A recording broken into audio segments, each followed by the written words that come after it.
हाँ चल चल।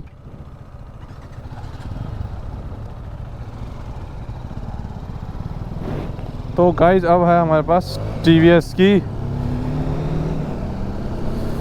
जो RRT R310 है वो। इसके जो डायनेमिक्स है ना वो काफ़ी अजीब से हैं। और वाइब्रेशन है बट इतनी भी नहीं है, बट डिसेंट लेवल पे है, ऐसी कोई दिक्कत वाली बात नहीं है।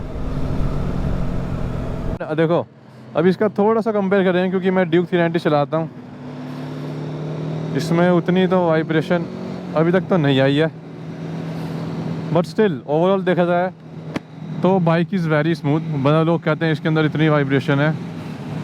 एंड पावर मैं बोलूँगा तो पावर मुझे डिसेंट ही लगी है, मतलब ना इतनी बहुत ज़्यादा ना इतनी बहुत कम।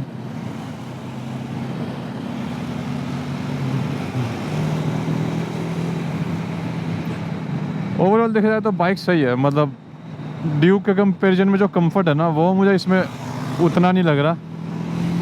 और पावर भी देखो ये बहुत ही लीनियंट उठाती है। वो देखो वो कहाँ पहुँच गया भाई।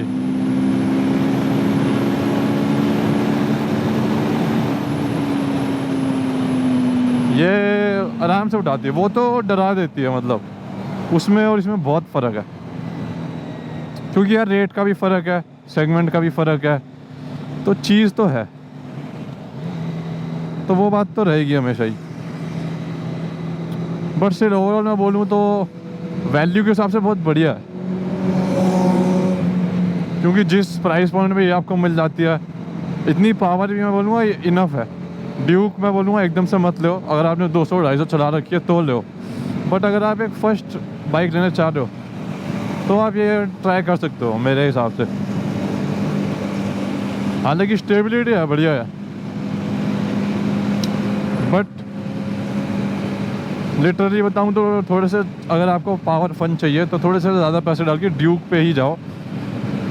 बट अगर आप नहीं चाहते कि एकदम से जाऊं तो ये ऑप्शन भी बुरा नहीं है, ये ऑप्शन भी काफ़ी बढ़िया है, ऐसी बात नहीं है। अब देखो मैं 6 गियर पे हूँ, इसमें 90 में लगता है कि हाँ भाई ज़्यादा करूँगा तो खींचेगी। हालांकि उसके अंदर क्या रहता है कि भाई उसके अंदर तो खींच दो, वो कहती है आजा भाई खींच ले, वो तो 4th गियर पे भी इतना चल जाती है। अब इसका क्या, इसका रेड लाइन आ जाएगा, ये बात है। वो देख, वो जो गैप बना दिया ना बहुत ही तगड़ा बना देती है।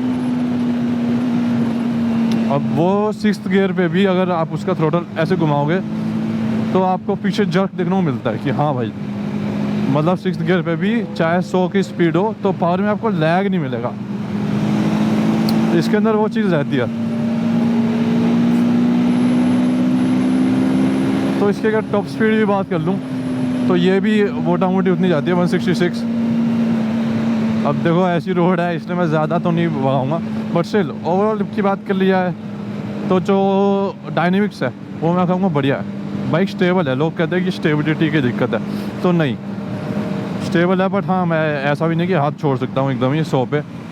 बट ड्यूक पे हम कर सकते हैं। अभी का क्या चक्कर है, अभी तो इस पर काफ़ी डिस्काउंट भी चल रहा है, तो मेरे हिसाब से डील अच्छी हो सकती है। बट एक जेन्युइन रिव्यू दूँ तो देखो ड्यूक चलाने के बाद इस पर सबसे पहला तो मेरे को अजीब सा लगा कंफर्ट, मतलब सीट का कंफर्ट। इसकी सीट एकदम जो भी हमारे बटक्स होते हैं उसकी वहाँ पे रहती है, जबकि जो ड्यूक की सीट है वो एकदम ही हमको टक इन करके सही से रहती है। और मुझे ऐसा लगा कि ड्यूक के अंदर अगर मैं सीट बदलवा लूँ तो कंफर्ट थोड़ा सा ज़्यादा है ड्यूक के अंदर, ठीक है। एंड इसके हैंडल थोड़े से नीचे हैं, ड्यूक के थोड़े ऊपर है, क्योंकि सीट हाइट भी ड्यूक की थोड़ी ऊपर है। तो ओवरऑल जो कंफर्ट का मामला है ना उसमें मुझे ऐसा लगता है कि ड्यूक ज़्यादा है। और ड्यूक की जो ये टंकी है ना वो भी अच्छे से टक इन करती है, ग्रैब करती है, मतलब टक इन कह रहा हूँ, ग्रैब करती है, तो वो बात तो है ही है। वो देखो R15 वाले को। अब इसका 6th गियर ऐसा लग रहा है कि 70-76 भी है।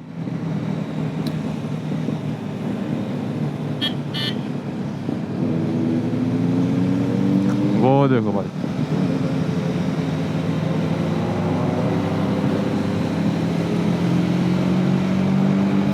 बट ऐसा नहीं है कि स्पीड नहीं पकड़ती गाड़ी, स्पीड पकड़ लेती है बिना दिक्कत के।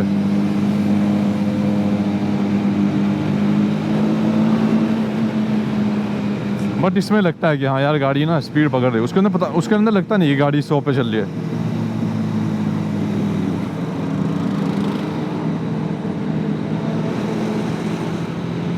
तो ये बात है।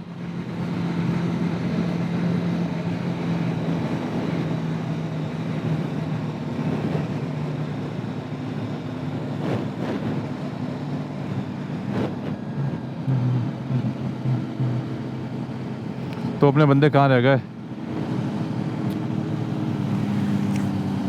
अबे इधर ले ले, इधर ले ले।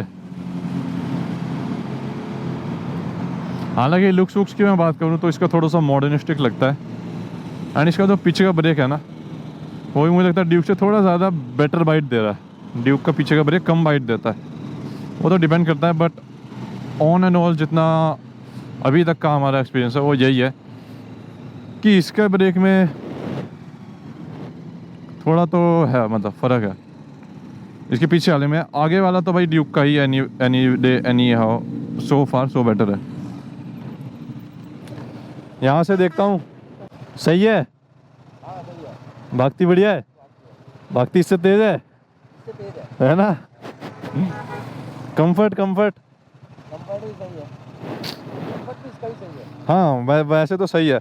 इसकी थोड़ी सीट मुझे, क्योंकि इसमें ना यहाँ पे वो है, इसमें ऐसा लगता है थोड़ा खाली हो रहा, वो पकड़ लेती है ये नहीं।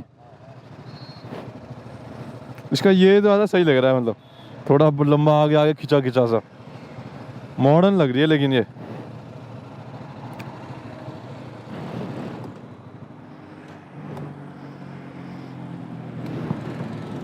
अब इसकी TFT कुछ ऐसी दिखती है यहाँ, range, odometer, top speed 161। Top speed मैंने चलाई है 160। अरे भाई साहब,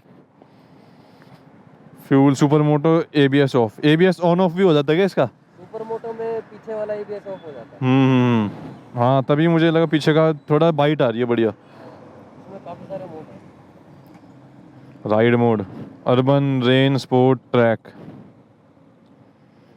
ये रहा। तो ये गर्म तो नहीं होती इतनी जल्दी है ना? नहीं, इतनी जल्दी कर लो। अभी भी 80-85 ही हुआ है। नहीं आ रही थी ये देखने गया था हैं, और मैं खुद, तो भैया ने बोला कौन सी बाइक चलाते हो? मैं बोला स्प्लेंडर चलाई मैंने। अरे तो इतनी बड़ी नहीं पहुंच जाऊं, पहले 300-400 ट्राई करो। मैं भी इसी चक्कर में ये, मतलब ओवरऑल जो फीचर्स के मामले में ना ये मुझे ज़्यादा बढ़िया लगी। वो क्लच व्लच भी ना इसका थोड़ा सा मुझे ऐसा लगा कि बेटर है, लेकिन ये है कि एकदम से पीछे नहीं फेंकती, मतलब ड्यूक के जैसा इसका सीन नहीं है, ड्यूक वाला सीन नहीं है।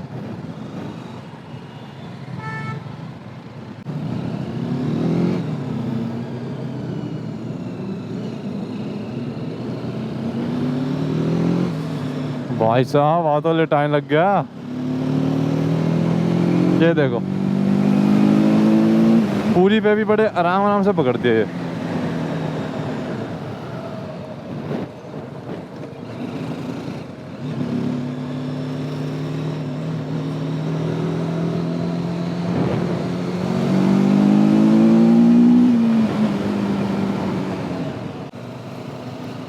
अब डिपेंड करता है क्योंकि ये वाली बाइक अभी आ रही है 2.2 की ex showroom, and may be 2.1 भी पड़ सकता है, 2.12, तो वो आपके ऊपर है।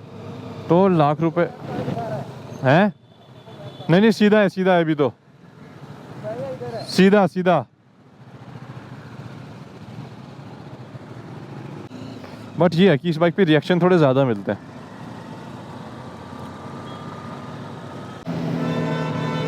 ये बाइक एक तो इतनी कॉमन नहीं है, तो जिसकी वजह से क्या है ना कि इसकी जो ओवरऑल मतलब रोड प्रेजेंस है वो ड्यूक से थोड़ी बढ़िया आती है, वो चीज़ है।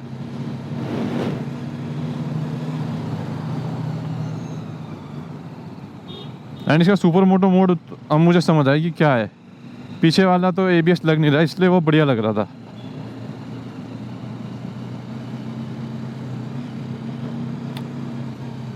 ओवरऑल देखो भाई, ड्यूक चलाने के बाद इस पे मैं आया तो मुझे शिफ्ट तो दिखा बट इतना भी मेजर नहीं। बाइट भी इसकी बढ़िया ही है। आई एग्री कि it is not like Duke, ठीक है, बट स्टिल मतलब मैं बोलूँगा 18 और 20 बस इतना ही फ़र्क है, बहुत ज़्यादा फ़र्क नहीं है ये। अब इस वाली बाइक को ना ऐसा नहीं मन करता कि यार भगाओ भगाओ, उस वाली बाइक को मन ही करता है भैंचो भगाओ। एक ये इसमें बात है, इसमें ऐसा मन कर रहा है आराम से चलाते रहो यार, सो पे मतलब वो वाला तो उसमें तो सीन टाइट है बड़ा।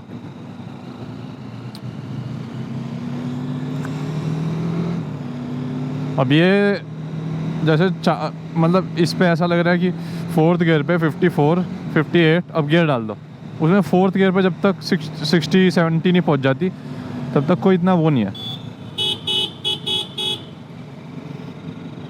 तो देखो मेन जो डिफरेंस है वो यही है। कंफर्ट वम्फर्ट में भी मैं बोलूँ तो दोनों गाड़ी ठीक है, क्योंकि आप उस पर पैसे ज़्यादा दे रहे हो तो यू विल हैव मतलब हर एक चीज़ में थोड़ा थोड़ा थोड़ा थोड़ा ड्यूक में प्लस है। बट मैं ये भी नहीं बोलूँगा कि इसमें एकदम बेकार है। This bike is also quite fun and अगर हम देखा जाए उससे क्या कहते हैं अपना इलेक्ट्रॉनिक्स और इन सब में, तो कहीं ना कहीं ये अभी उससे आगे ही है। इसका लो एंड टॉर्क है, मतलब जैसे दूसरे तीसरे पे भी कम पे चल जाएगी, पर ड्यूक में ऐसा नहीं है। एंड ये गर्म नहीं हो रही बिल्कुल भी, ये चीज़ है। तो आई नो कि यार मैं एकदम ही रैंडमली उठाई बाइक, एंड जो भी रिव्यू था ऑनेस्ट था, मतलब एकदम आपके सामने बताया मैंने। देखो कुछ ऐसा प्लान नहीं था, इसलिए चीज़ें इधर उधर मैंने काफ़ी घुमा दी होगी, तो उसके लिए माइंड मत करना। बट एक ओवरऑल मैं बताऊं तो भाई बाइक इज़ क्वाइट फन, आपको ऐसा इशू नहीं आएगा इसमें। मेरे को इतना ऐसा शिफ्ट दिखा नहीं कि नहीं यार मैं तो अब उस पर आ गया, ठीक है, हर एक चीज़ में बढ़िया है। तो अब इसको करते हैं सी ऑफ एंड अब हम लेते हैं भाई से रिव्यू, ठीक है। तो वेरी हाइपर स्पेक, आगे से लुक तो देखो इसका भी बढ़िया है, बट ऑरेंज वाली जो बात है ना वो नहीं है। इसमें थोड़ा सा भरा भरा लगता है, उसके अंदर नीचे से खाली लगता है, तो वही एक मेन है। तो ये तो था यार इसी वीडियो का, काफ़ी सडन था, तो आई होप बढ़िया लगा होगा। एंड एक बार फिर करेंगे, बट अगली बारी से इसको सही से करेंगे, सही से इन द सेंस कि एकदम प्रॉपरली प्लान करके करेंगे कि क्या फर्स्ट सेकंड थर्ड। अभी तो एकदम रैंडम था, जो था एक्सप्रेशन सब कुछ सामने था।